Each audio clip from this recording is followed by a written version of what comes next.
guys, welcome to my channel. I wanted to talk to you today about the Honda Clarity and what happens if you get a dead battery. You know, I have my little Stanley Max, Fat Max here that's got 1,000 cold cranking amps, and I came home from vacation and my Honda Clarity wouldn't start. Well, I went to start my Clarity, nothing. So I opened the hood, I gave it a jump start like you do all normal vehicles and got it running and everything was fine. Well, it was a weekend, so I needed to drive my car and I wanted to have confidence that it would start the next time I went to start it.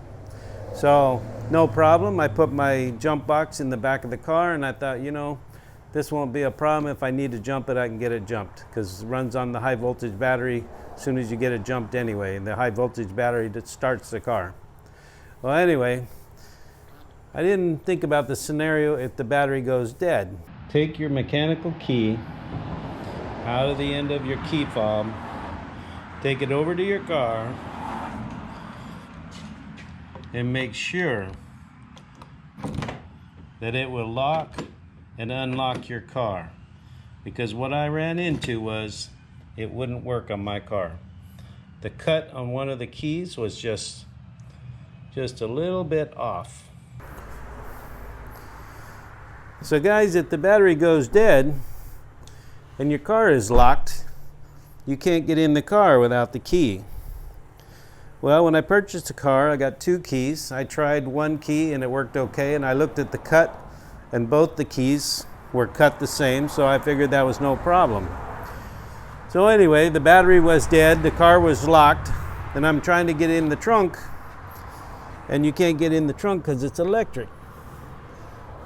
The opener to get in the trunk is electric.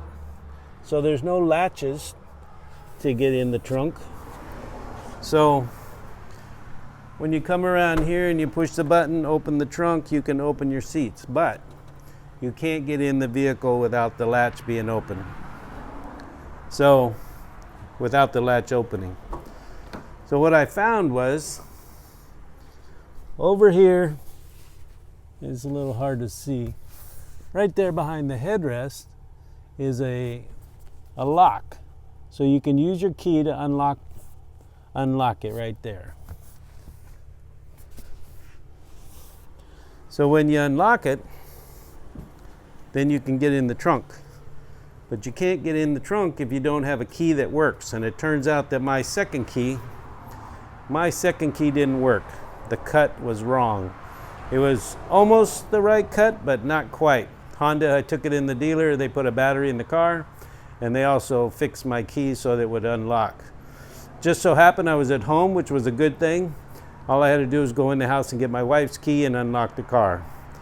But if you don't try your key, both of your keys, you could be stuck somewhere and not be able to get in your car. Even if you have a jump box, can't get in your trunk. That's my tip for the day. Get your key fob out, take out the mechanical key, and try it in the lock. Make sure that you can unlock your trunk, unlock your door, because someday your battery might be dead and you won't be able to get in the vehicle. So I'm just saying, it happened to me. What are the chances of that? One key working and one key not working? Well, give it a try, guys. Be sure to go outside and get that done. You know, my wife's over there behind me. She's making all these faces. Yes. Have a great day. I'll catch you guys on the next one.